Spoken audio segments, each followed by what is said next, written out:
Hello friends, आप सभी का स्वागत करते हैं AP education centre YouTube channel पर। तो मेरे प्यारे दोस्तों, आज इस वीडियो का टॉपिक है ब्रह्मांड एवं सौरमंडल। दोस्तों, ब्रह्मांड एवं सौरमंडल से जो टॉपिक है ये आपके रेलवे एग्जाम में 100% जो है बार बार पूछे जाते हैं। तो पूरा वीडियो ध्यान से देखिएगा। वीडियो पसंद आए, अच्छी लगे तो वीडियो को लाइक कर दीजिएगा। साथ ही साथ दोस्तों चैनल को भी सब्सक्राइब कर लीजिएगा। तो चलिए शुरू करते हैं पहले प्रश्न के साथ। पहला प्रश्न दोस्तों आपके सामने है, किन ग्रहों की कक्षाओं के मध्य क्षुद्र ग्रहों की बेल्ट है। मेरे प्यारे दोस्तों, इस वीडियो में टॉप 10 क्वेश्चन लिए गए हैं और सभी क्वेश्चन जो है सिलेक्टेड और इम्पोर्टेंट है। अगर आपको किसी भी प्रश्न का आंसर पहले से पता है तो अपना इसको कमेंट बॉक्स में जरूर बताइएगा। तो चलिए मेरे प्यारे दोस्तों, इस क्वेश्चन का सही आंसर दीजिएगा, किन ग्रहों की कक्षाओं के मध्य क्षुद्र ग्रहों की बेल्ट है। तो मेरे प्यारे दोस्तों, ये मंगल और बृहस्पति के बीच है, यानी पहले प्रश्न का राइट आंसर दोस्तों ऑप्शन डी हो जाएगा। चलिए क्वेश्चन नंबर 2 देखिएगा, गैनीमीड अब हमारे सौर प्रणाली में सबसे बड़ा चंद्रमा है, वह किस ग्रह की परिक्रमा करता है। दोस्तों चलिए इस प्रश्न का सही आंसर दीजिएगा, गैनीमीड अब हमारे सौर प्रणाली में सबसे बड़ा चंद्रमा है, वह किस ग्रह का परिक्रमा करता है। तो दोस्तों ये बृहस्पति यानी जुपिटर का करता है, यानी दूसरे प्रश्न का राइट आंसर दोस्तों ऑप्शन बी हो जाएगा।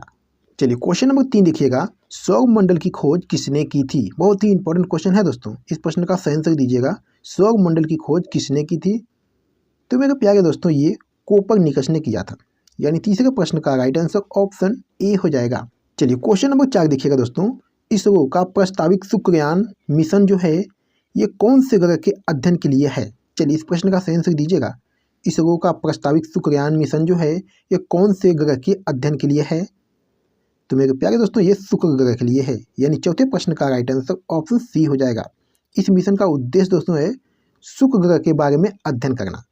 शुक्र ग्रह सौरमंडल का सबसे चमकीला ग्रह है दोस्तों, यह बुध के बाद सूर्य से दूसरा सबसे निकटतम ग्रह है। क्वेश्चन नंबर 5 देखिएगा दोस्तों, हमारे सौरमंडल के बाहर ऐसा कौन सा ग्रह है जो आमतौर पर हमारी आकाशगंगा में किसी अन्य तारे की परिक्रमा करता है। चलिए इस प्रश्न का सही आंसर दीजिएगा, हमारे सौरमंडल के बाहर ऐसा कौन सा ग्रह है जो आमतौर पर हमारी आकाशगंगा में किसी अन्य तारे की परिक्रमा करता है। मेरे प्यारे दोस्तों ये एक्सोप्लैनेट है जो हमारी आकाशगंगा में किसी अन्य तारे की परिक्रमा करता है। यानी पांचवें प्रश्न का दोस्तों राइट आंसर ऑप्शन बी हो जाएगा। क्वेश्चन नंबर 6 देखिएगा, ओजोन रिक्तीकरण किसके पास सबसे ज्यादा होता है। चलिए मेरे प्यारे दोस्तों इस क्वेश्चन का सही आंसर दीजिएगा, ओजोन रिक्तीकरण किसके पास सबसे ज्यादा होता है।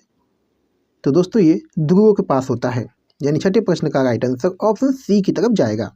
चलिए मेरे प्यारे दोस्तों क्वेश्चन नंबर 7 देखिएगा, पृथ्वी के वायुमंडल की किस परत में ओजोन परत पाई जाती है।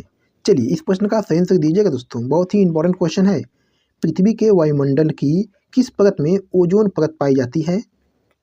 तो मेरे प्यारे दोस्तों ये समताप मंडल में पाई जाती है, यानी 7वें प्रश्न का राइट आंसर ऑप्शन ए की तरफ जाएगा। क्वेश्चन नंबर 8 देखिएगा, वायुमंडल में ओजोन की कमी को किससे जोड़ा गया है। चलिए मेरे प्यारे दोस्तों इस क्वेश्चन का सही आंसर दीजिएगा, गलत मत करिएगा। वायुमंडल में ओजोन की कमी को किससे जोड़ा गया है। तो मेरे प्यारे दोस्तों ये क्लोरोफ्लोरोकार्बन से जोड़ा गया है, यानी 8वें प्रश्न का राइट आंसर ऑप्शन सी हो जाएगा। चलिए दोस्तों क्वेश्चन नंबर 9 देखिएगा, जिन देशों को सामान्यतः बाल्टिक देश कहा जाता है उनके समूह में कौन कौन से देश शामिल हैं। चलिए इस प्रश्न का सही आंसर दीजिएगा दोस्तों, बहुत ही इंपॉर्टेंट क्वेश्चन है। जिन देशों को सामान्यतः बाल्टिक देश कहा जाता है उनके समूह में कौन कौन से देश शामिल हैं।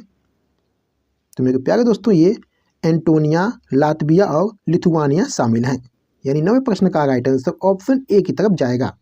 चलिए मेरे प्यारे दोस्तों इस वीडियो का लास्ट क्वेश्चन है, विश्व का दूसरा सबसे बड़ा महाद्वीप कौन सा है। चलिए इस प्रश्न का सही आंसर दीजिएगा, विश्व का दूसरा सबसे बड़ा महाद्वीप कौन सा है। तो मेरे प्यारे दोस्तों ये अफ्रीका है, यानी 10वें प्रश्न का राइट आंसर ऑप्शन डी की तरफ जाएगा। तो मेरे प्यारे दोस्तों वीडियो को समाप्त करते हैं, और आपने 10 प्रश्नों में से कितने प्रश्न का आंसर सही किए हैं अपना इसको कमेंट बॉक्स में जरूर बताइएगा। तो चलिए फिर मिलते हैं आपसे अगली वीडियो में, तब तक के लिए धन्यवाद।